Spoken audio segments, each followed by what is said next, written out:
slept until winter. No, it was just the last day of the month, I promise. Wow, Mom's flower garden is dead as a doornail. Not how I intended this to go. Hey everybody, it's Chaka Conroy. Welcome back to more Pokemon Black 2 and White 2. Last time, we had a victory at the Aspertia City Gym, and oh my god, it really is true. Somebody pointed out to me that Bianca looks like she's perpetually blushing with the way her glasses fall. She totally does, oh my god. Check this, the Seagear was activated and that screen showed up. I'm so sorry. So last time, Bianca mentioned that there is a Pokemon gym in Burbank City, just past Flockacy Town. And now we can get the hiker blocking the way to respect us. But before we do, we have unlocked so much as a result of that gym victory.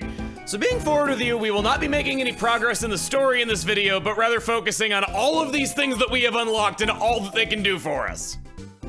Accidentally ran outside. Every time that we beat a gym leader, our top clerk in the Pokemart starts carrying new items. We have Great Balls, which are 1.5 times as good as Pokeballs now. We can also buy escape ropes, pretty helpful. We can buy all of the basic status healers, specialized for each status condition. Super potion here, and most importantly, repels. I'm gonna grab probably 4 of these to start off. Maybe I'll grab a Great Ball just in case there's one thing that I run into that I really want and I'm having a hard time with it. I think I should be pretty good on escape ropes, not seeing much of it either. That lets you escape from a dungeon at any time. None of that's gonna be coming up. That guy looks so horrifying. It's like his eyes become just sheens on his big shiny head. Second, I believe that it takes a special kind of person to tolerate the way that I do everything in video games. We're all people who just love knowing everything that a game has to offer. So if you're like me and want to collect medals, I want to go over all the medals that you could possibly work towards right now that might not be too obvious. A lot of them are things like heal at a Pokemon Center or save a game, and you're gonna learn about those just passively. But here's the ones that I think some players might not be doing. Filling a full PC box several times. Checking empty trash cans. Nicknaming Pokemon. Watching television. Playing Link battles. Using Struggle once. Link trading. Trading with the opposite version once.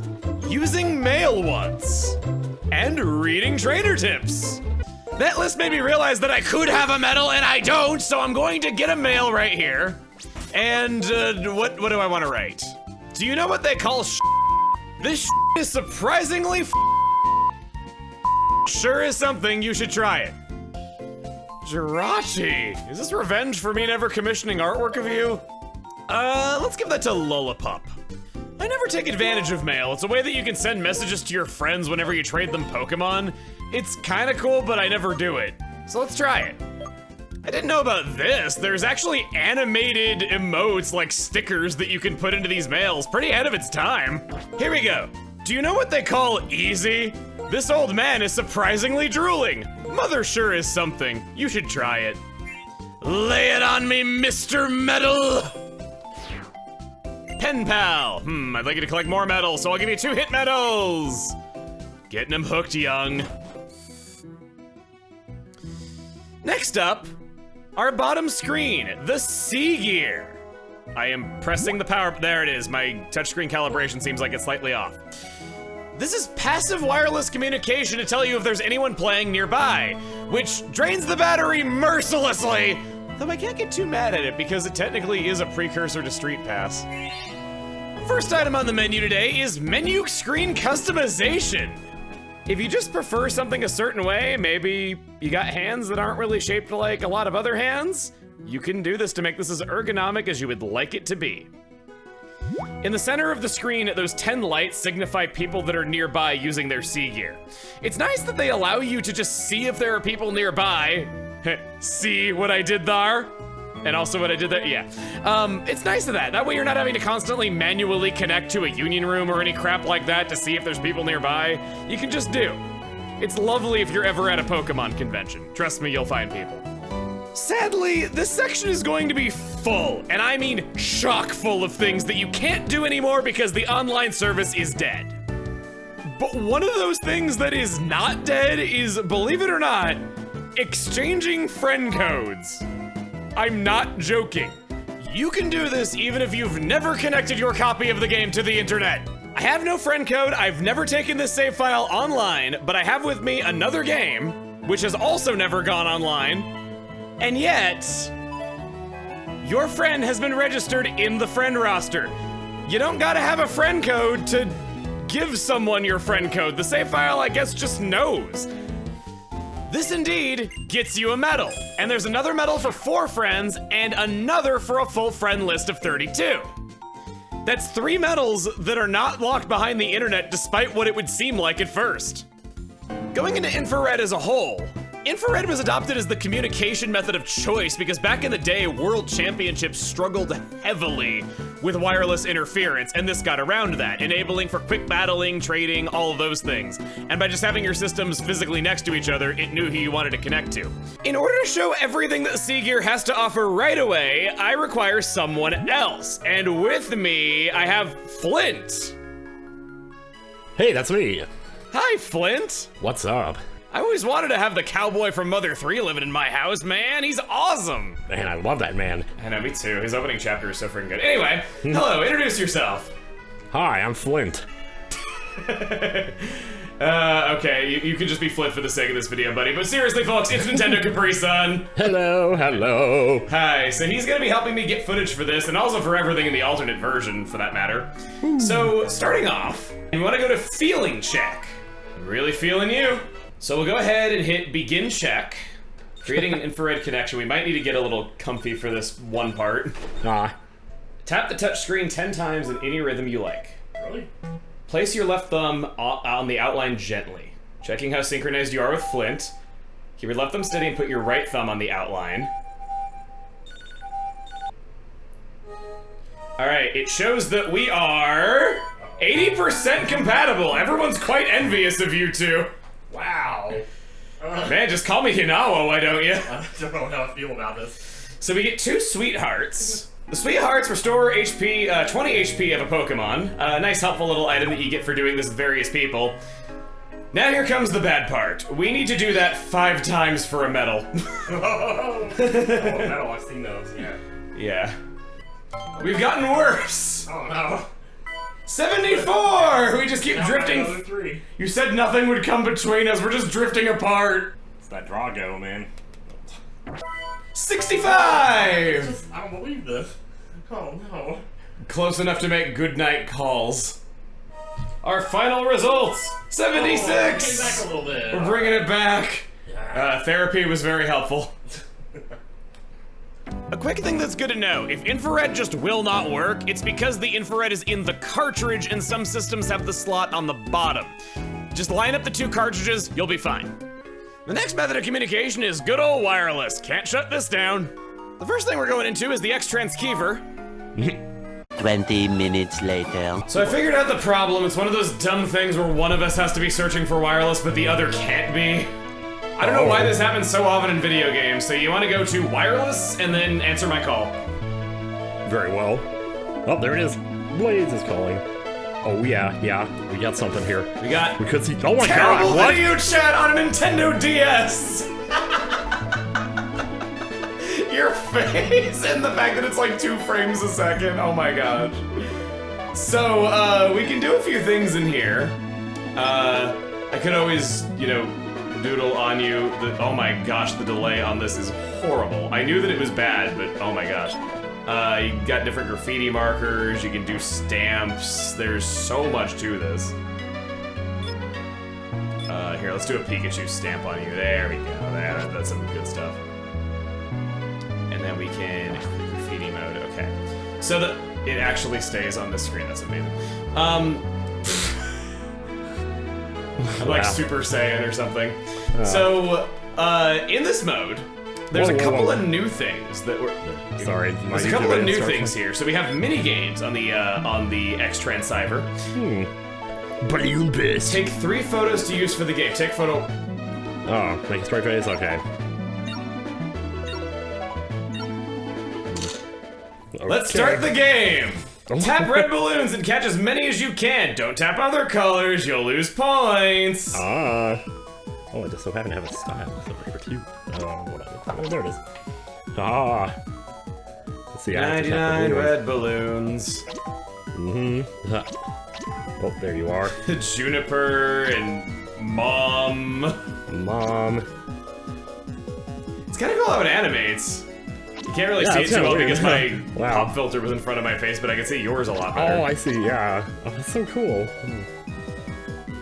Why is this in a Pokemon game, I wonder? I don't know why they spent precious development time on something like this, but it's still a part of the game that I'm willing to bet most of our viewers have never seen, and I don't even know if I've ever played this one being real. And I was specifically trying to go out for 100% at one time. Oh, God, no, okay, that almost missed. Oh, wow, It's getting that was faster. fast. Oh, yeah, it is getting a little fast.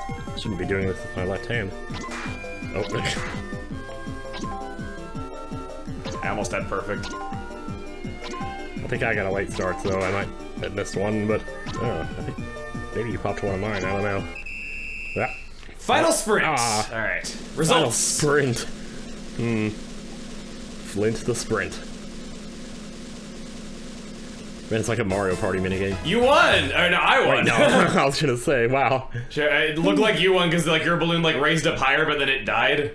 Balloon kaboom! Tap the right and left corners of the touchscreen alternatively. Pump balloons and pop them as many as you can. Oh, okay. Alright, okay, right now.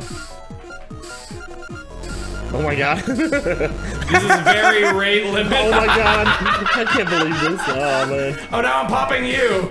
I can see the faces. Oh god. Oh wow, that pixelated me. Oh, now it actually looks a lot better than I expected, if I'm being real. I'm popping my mom. That was disgusting. Oh no. That reminds me of that one YouTube poop that was like, you know, he's always grounded. One time, his mom told him to mow the lawn. He mowed his mom. Oh, I think I'm done. Or, no, I'm kind not. of a hard time here. Yeah, wow. This is different. Enemy ahead. This one's different. I think I finally found a method that works for me that actually gets it to recognize my taps accurately. Yeah, this is a The little screen is not finicky. multi-touch, so you really have to alternate and have clear gaps between your taps. Gaps between your taps. Almost. Hello. You took it. Alright then. Unfortunately, there is no third game, though, but these are brand new functions that are only in black 2 and white 2. Oh god, you can actually turn audio on so they can hear you on the other end. Oh. Now, it should be playing on your end. Oh, wow. Oh, that's ridiculous. You can pause the video if you so wish with the last button. And I think that's really about it. Man. I'll tell you. This is weird. So go ahead and drop out. It's so bizarre that this is even in the game. Playing minigames on the XTrans Cyber, you're able to get a few medals. In total, you will need to play minigames 100 times to get every medal. Oh my god. And then there's also a score attack medal that maxes out at 1,000 points. 1,000 points. I believe this is total across all games, but don't quote me on that. Anyway, thank you so much for joining us for this. Let's get a move on with the other modes. Yay! Online. We're saving Interlink for last. GameSync allowed you to upload your save data to Pokémon Global Link. Now, while this was shut down long ago, God, even the 3DS's online is getting shut down one service at a time now, and not even just DS anymore. There is a group working on a way to spoof this, which is rather important because there is a metal lock behind it that is no longer obtainable. And by spoof, I don't mean that they're putting Pokemon Global Link back online because I think those server files might be lost to the ages, but I mean making the game think that you have succeeded in a game sync when really you have not. By using GameSync, you can access Pokemon Global Link containing a multitude of online features, including the Dream World. I already have a video going over all of this, which I'll link in the description, so we're only gonna go over the new content here. By connecting to Global Link, one could download new menu themes for the Sea Gear, which I'll only show you a couple of right now because, well, spoilers.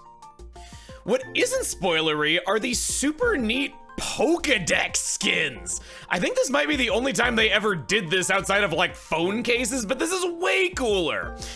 Customization in Pokemon is only a good thing, and they did a great job on these. Let us use them, man. The fourth function, called a radar in the corner, has to do with a feature that we have not fully unlocked yet. Another time, another day. The rectangle in the middle is tag mode, which shows you passively if somebody is nearby using their sea gear. It's lovely in a far cry from having to go into a Union room and waste your battery life just to see if someone is in there. Rosa is nearby. This is essentially a prototype of Street Pass, giving all sorts of information on the other player and passively exchanging information, though only if they currently have their sea gear turned on. You can send messages to other passerbys. Awesome! And you can send thanks to people. That icon shows how many medals they have. This is my personal save file for Black 2 and White 2 from a long time ago. And yeah, that medal's pretty gnarly. We'll get there. We'll get there. There is a medal for passing people in tag mode. 4 medals for passing 1, 30, 100, and 1,000 people in this mode. What's really great about this passerby thing is that it doesn't have to be different people. It just counts number of times they came into your wireless range. Yet another way to easily get medals despite the present year. You ready to see some extreme detail about the sea gear? I'm gonna save my game and turn it off. When I turn the game on again, I get the option to launch sea gear. And we get this neat little booting animation where you see it turning on. Now I'll continue again, and we don't get the animation this time. What gives? It's because we saved our progress and the sea gear was on the last time we played. Well played. Well played. And last up, Interlink is something that I'd like to go over in more detail another time, but there is one thing there that we can do right now. So dramatic! Welcome to the Interlink! Judging by your expression, you don't seem to know where you are! This place is called the Interlink. It's a mysterious place that links people. It's also the place where you can hone your skills by helping out nearby adventurers. It's a bit hard to explain with words. As an adventurer, you test yourself and learn what this is. As a start, talk to this tree to receive a mission. Then, deliver your power to it. What is this? Some kind of sacrificial cult? This will take us back.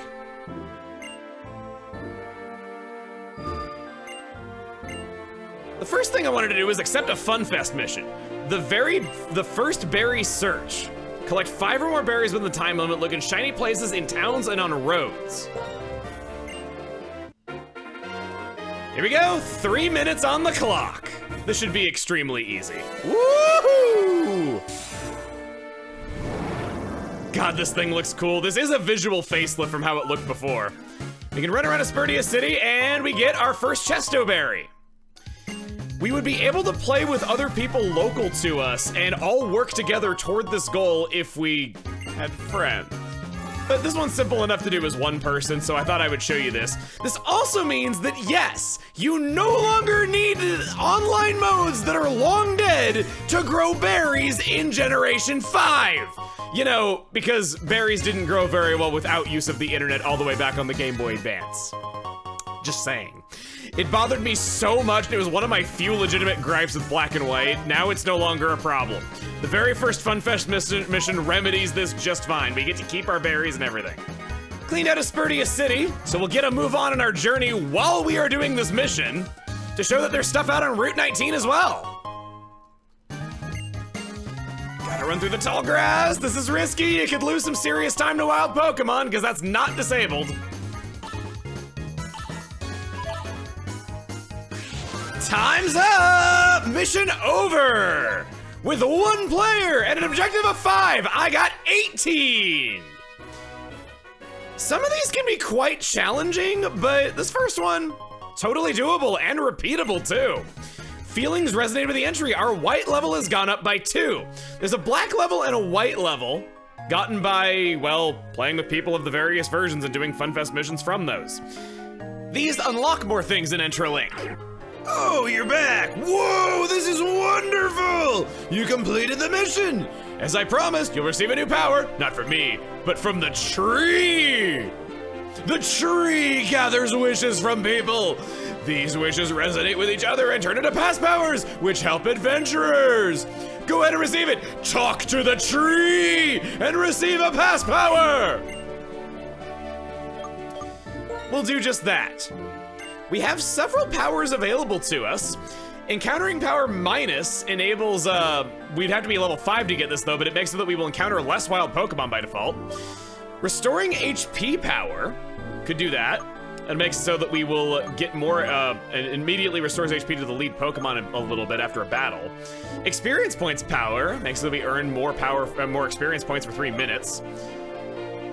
And exploring powder increases the chance of finding rustling grass and dust clouds a little bit. The effect lasts 3 minutes. I think maybe I want to go for the exploring power. Let me just make sure there's nothing else I want to do first. Yeah, I'm gonna go for exploring power.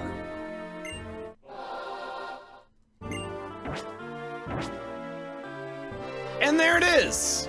That's every single thing that we can do as a result of having one badge. I know, right? So, we're gonna take these past powers with us, and next time on Pokemon Black 2 and White 2, we're gonna start making tracks for Burbank City and the next gym. See you guys then.